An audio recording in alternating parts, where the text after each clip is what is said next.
Hello my dear friends, you're on the Military Summary channel, and today we will discuss the situation in Ukraine on the 3rd of September of 2023. Today we have a lot of very interesting updates, so let's start. And probably the most important and the most interesting updates are coming from Klishchiivka, the settlement that located in the south of Bakhmut or Artyomovsk. And today I have updated the map, and currently, as you can see, the Ukrainians, as a result of fierce clashes and assault operations that took place during the previous days, managed to establish final control over the central part of this area. Probably the Ukrainians control the road that connects the southern part of Klishchiivka with Andriivka, and probably the Ukrainians the next days will try to establish full control over the settlement by capturing the last Russian positions that located on the southeast of Klishchiivka and positions that lays along the railways. It's a very interesting situation because the battles in this area are very heavy, these very bloody battles, and today the Russians published the video how they were bombing and attacking this part of Klishchiivka with very heavy bombs, probably with TOS flamethrower systems or with missiles or with just the regular artillery rounds. And we know this is the Russian pattern. They never attack the settlement that their controls or where we can find Russian soldiers. The Russians never attack and bomb the settlements that they might return back or something like this, and the Russians always reduce to ruins the settlements that they understand they need to leave or they have already left. We saw the same situation in the settlements like Robotyne, in the settlements like Staromayorskaya, Robotyne. We saw the same situation in the settlements like Blagodatna and Makarovka. Every time the Russians left the settlements, they started bombing and reducing every single settlement to ruins. And currently we can see the same situation. Of course, the quality of the video probably don't allow you to understand where exactly, but even on this video you can see the road, this road like letter Z, and we can find this road in the central part of the settlement. So the Russians were bombing this area, and to understand and to analyze the current situation in the settlement, of course, we need to increase the number of updates, probably from the 20th of August, when the final stage of the final phase of that operation started. And according to these geolocated videos, and most of them, as you can see, have the red color, which means that most of them were provided us by the Russian sources, we say that the Russians had at least 3 focus areas. The first one is the Hill 205.7. This one, the Russians were bombing this area heavily, and as a result of those bombings, the Ukrainians had significant losses during the storming process. The second area is the western part of Klishchiivka, and we are talking about the forest, this big forest. As you can see, there are also a lot of icons which confirms the Russian attacks in this direction. And the third area, the central part, and we got updates just today. All these geolocations were received from the Russian side. There are 2 important things that you need to notice and I need to mention. First of all is that we, during the previous two weeks, 20 days since the 20th of August, we haven't received even a single confirmation or geolocated video from the Russian side, neither from the Ukrainians, of bombing and shelling of this part of the settlement. And we got just one geolocation from this area, and this is geolocation of Russian soldier, Russian sniper in this area. And the author of this video claims that from this video we can see how the Russian sniper was trying to control the entire situation. This video was published on the 27th of August, so this is the only fresh video we have regarding the situation and regarding the control situation in this territory. Another video we got a little bit early on the 22nd of August, how the Russians from the same windows, from the same buildings, were controlling the Ukrainian positions in this part of Klishchiivka. And of course we got the video of the process how the Ukrainian assault brigade Lud was clearing the Russian positions in Klishchiivka itself. We saw that video. That video was published somewhere in the 28th of August, so probably somewhere those days the Ukrainians managed to establish like 90% control over this territory. So the question, what is going to be next? Of course, as I understand, that the Russians still control the southeastern part of Klishchiivka. They do have possibilities to support their garrison in this area using this supply road along this forest line, and probably they will try to hold this area as long as possible. The only thing that may force the Russians to step back, or probably maybe there is some chances that the Russians have already done this, is that the bombing in the central part with TOS flamethrower systems and with rockets. Of course, it's very dangerous to attack the Ukrainian positions if you know that there are Russian positions nearby. So this is probably the only evidence and the only thing that may force me to think that the Russians have already left the entire settlement. And currently we know that Ukrainians continue their offensive operation in direction of the settlement by the name of Andriivka, and it is like the tactical scope, tactical goal, and of course the most important thing is to capture the railways and to cross the railways and to establish some bridgehead on the Russian side of the railways that goes from Klishchiivka to Andriivka and further in direction of Kurdyumovka. Yet the Ukrainians haven't managed to capture this territory. We got some videos from the Ukrainian side how they were trying probably to repel the Russian attack from the trenches along the railways. A few days ago, during the previous days, we got a lot of updates how the Russians managed to destroy significant number of armored vehicles, personal carriers who were operating in this area. Furthermore, as we can see, the Ukrainians published few videos how they were bombing and attacking the Russian positions behind the railways. There is concentration of forces using the cluster rounds and of course just the regular rounds as well.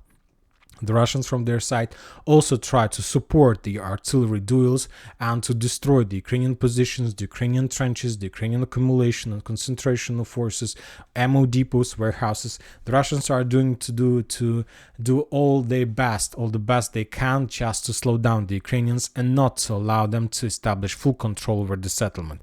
But one more time, because of that fact that starting of the 3rd of September, we start receiving the updates regarding the usage of TOS flamethrower systems against the settlement, something tells me that very soon we're going to see the real update, the real piece of information that the Russians were forced to step back from Klishchiivka on the Russian side of the railways. And this next phase and the next chapter of the Battle of Artyomovsk is going to start.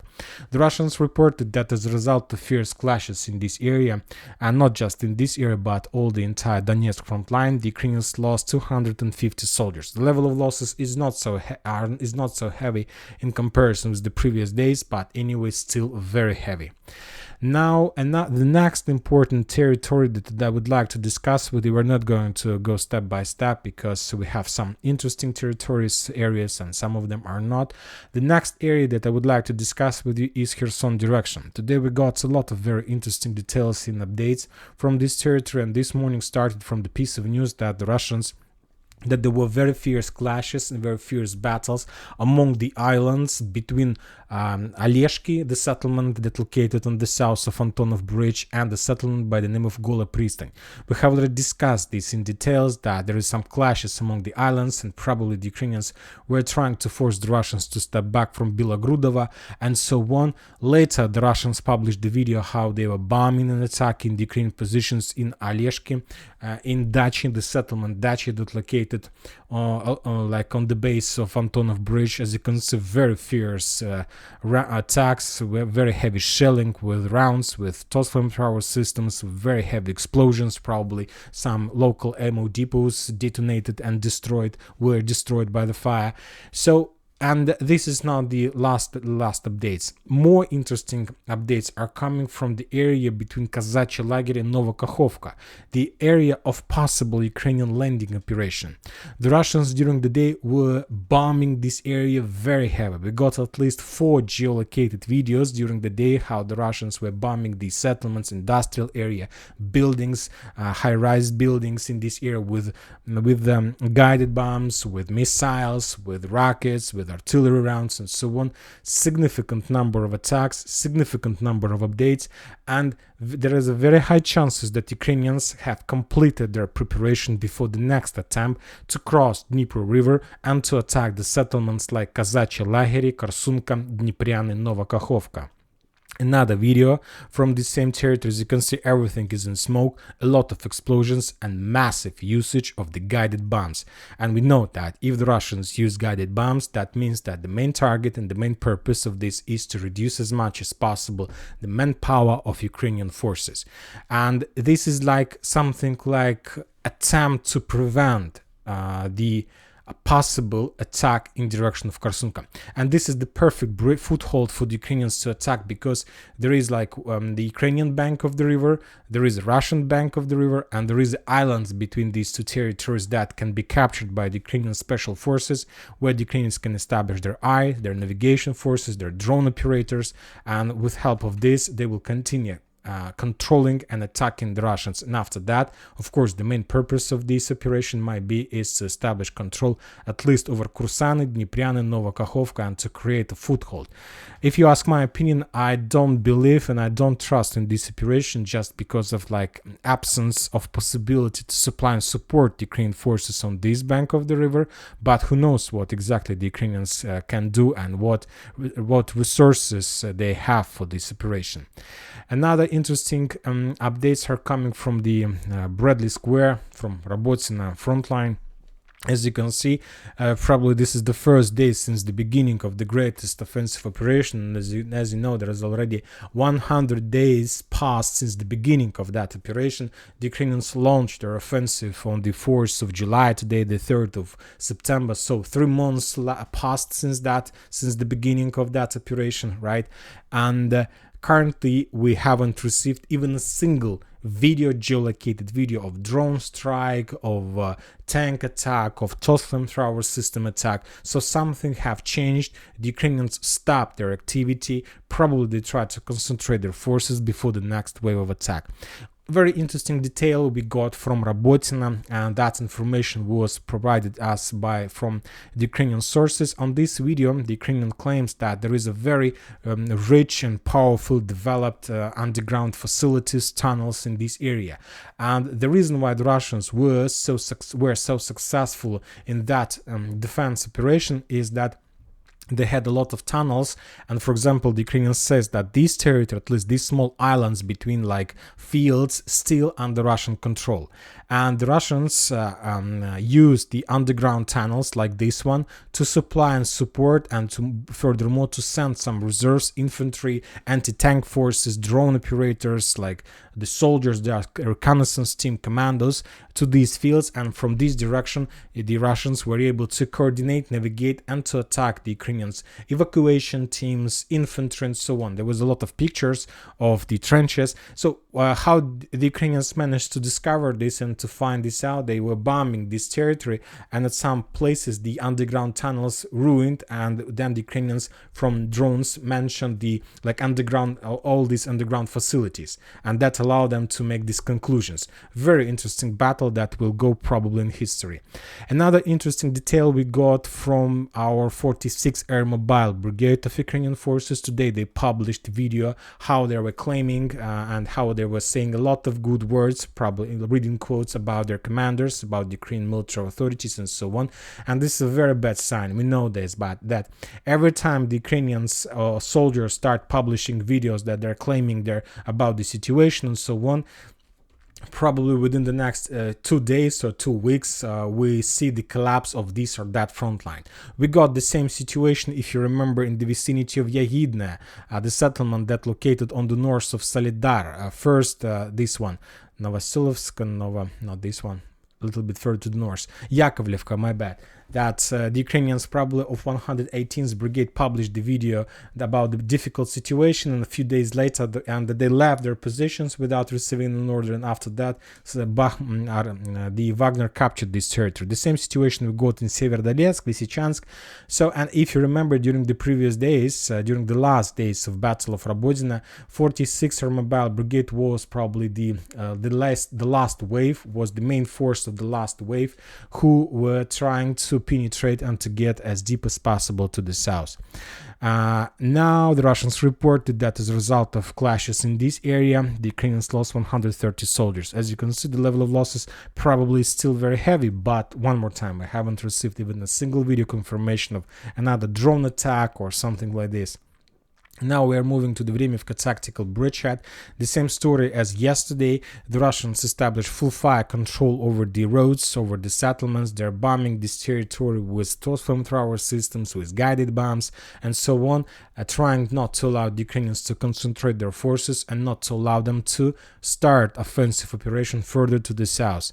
The same situation in Staromayorsk. The Russians bombed this territory heavily with the guided bombs and so on, and probably for the previous 4 or 5 days, the Ukrainians for the first time start publishing also some videos of drone strikes, which can mean that this is the first phase of the next wave of attack to the south. This is the Ukrainian pattern.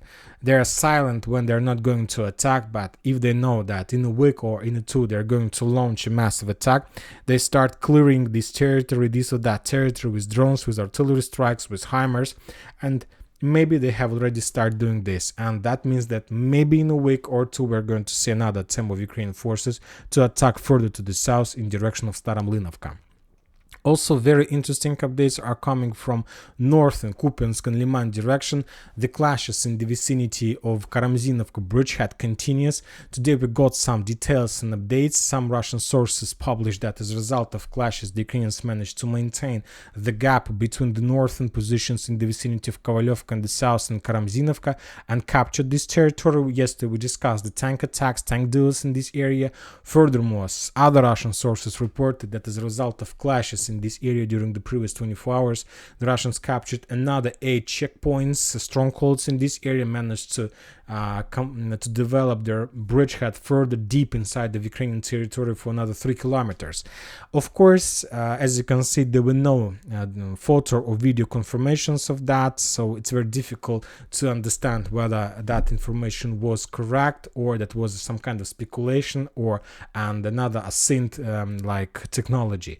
But the Ukrainians, for example, published the video how they destroyed another Russian tank in this area by dropping the bomb from the FPV drone. As a result of that shipping, the Russian tank was destroyed, T-64. And another video the Ukrainians published how they managed to discover and to destroy the Russian TOS flamethrower system when the system was on trying to move and reach the combat line for another attack of Ukrainian positions. This is geolocated videos that we can rely on and understand that what is happening in this direction. But anyway, that update was very interesting.